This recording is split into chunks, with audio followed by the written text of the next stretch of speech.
یہ خطبہ حجۃ الوداع میں نبی پاک نے فرمایا، یہ حضور خطبہ دے رہے ہیں اور اس وقت دے رہے ہیں جب حضور صحابہ کو بتا چکے ہیں کہ یہ آخری ملاقات ہے. یہ دور دراز سے آئے ہیں، ان کو بتایا ہے کہ یہ میری تمہاری جو مجلس ہے، جو محفل ہے، جو تم سے بات ہو رہی ہے، یہ آخری ہے.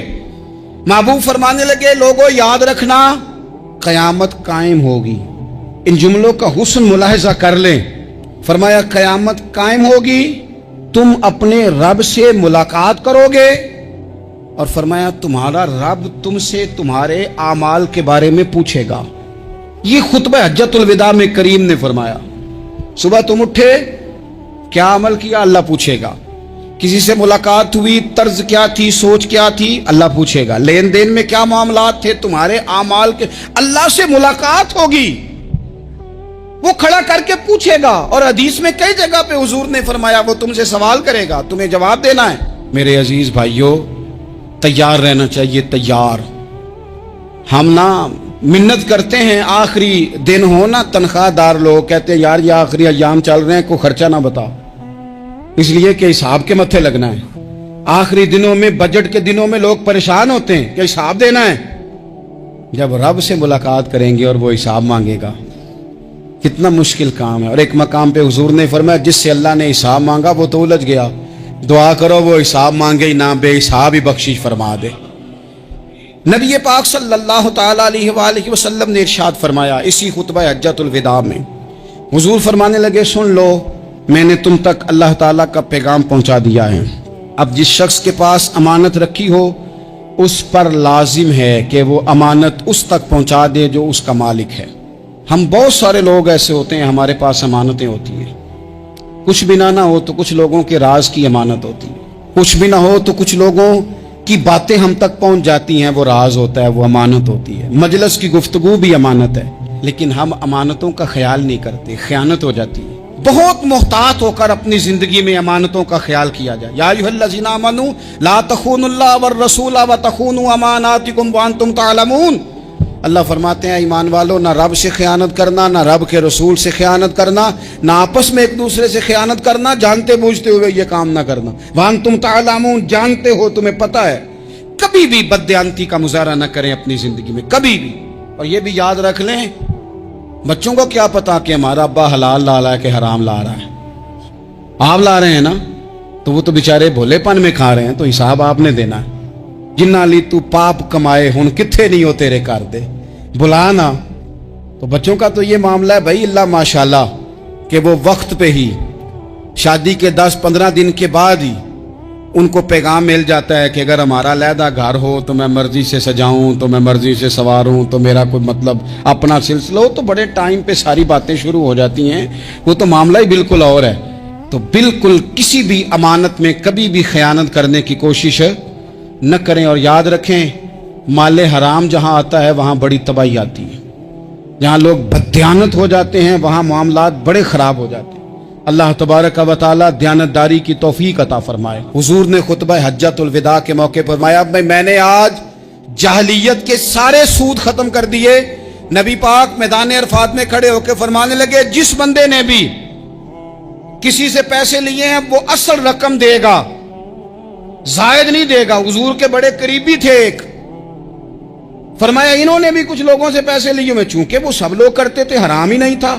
فرمایا میں ان کو بھی حکم دیتا ہوں کہ یہ اصل رقم وصول کریں گے، کسی سے ایک پائی بھی زیادہ وصول نہ کریں گے. نبی پاک صلی اللہ تعالی علیہ وسلم نے خطبہ حجۃ الوداع میں ایک باریک بات حضور نے بھی، یہ آپ نے ضرور سمجھنی ہے، بالخصوص جو لوگ تھوڑا دین پر عمل کر رہے ہیں، جن کا لبادہ مذہبی ہو گیا، جنہیں لوگ حضرت صاحب، قاری صاحب، علامہ صاحب، مفتی صاحب، حاجی صاحب، بزرگوں کہہ کے بلاتے ہیں، وہ اس پر توجہ کریں.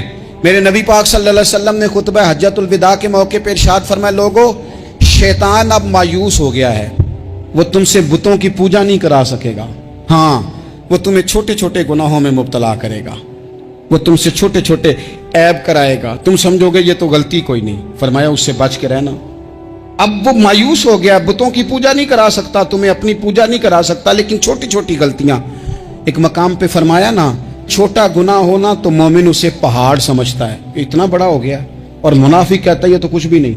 تو اپنی زندگی کے اندر چھوٹی چھوٹی کوتاہیاں، حضرت سعدی فرمایا کرتے تھے سیلاب اچانک نہیں آتے، پہلے چھوٹا سا سوراخ ہوتا ہے، دریا کے کنارے میں، اسے بند نہ کیا جائے پھر بڑا ہو جاتا ہے۔ پھر وہ ٹائم آتا ہے کہ بند ٹوٹ جاتا ہے، بستیاں ڈوب جاتی ہیں۔ پہلے چھوٹا گناہ انسان کرتا ہے، چھوٹا، پھر اس سے آگے بڑھتا جاتا ہے اور بڑی بڑی غلطیاں ہوتی ہیں۔ اللہ تبارک و تعالی ہمیں رائی کے دانے کے برابر بھی غلطی کرنے سے محفوظ فرمائے۔ نبی پاک صلی اللہ تعالی علیہ وسلم نے اسی موقع پر ارشاد فرمایا، لوگو اللہ سے ڈرتے رہنا اور میں تمہیں عورتوں کے ساتھ بھلائی کی وصیت کرتا ہوں۔ فرمایا رب نے تمہیں اختیار دیا ہے، عورتیں تمہارے سپرد کی ہیں، ان سے اچھا سلوک کرنا۔ فرمایا اگر کبھی کوئی ان پر تمہیں سختی کرنی بھی پڑے تو اتنی کرنا جتنی ان کی غلطی ہو، ان سے درگزر کرنا، ان سے پیار کرنا۔ اسلام نے خاتون کو باقاعدہ حقوق دیے، باقاعدہ۔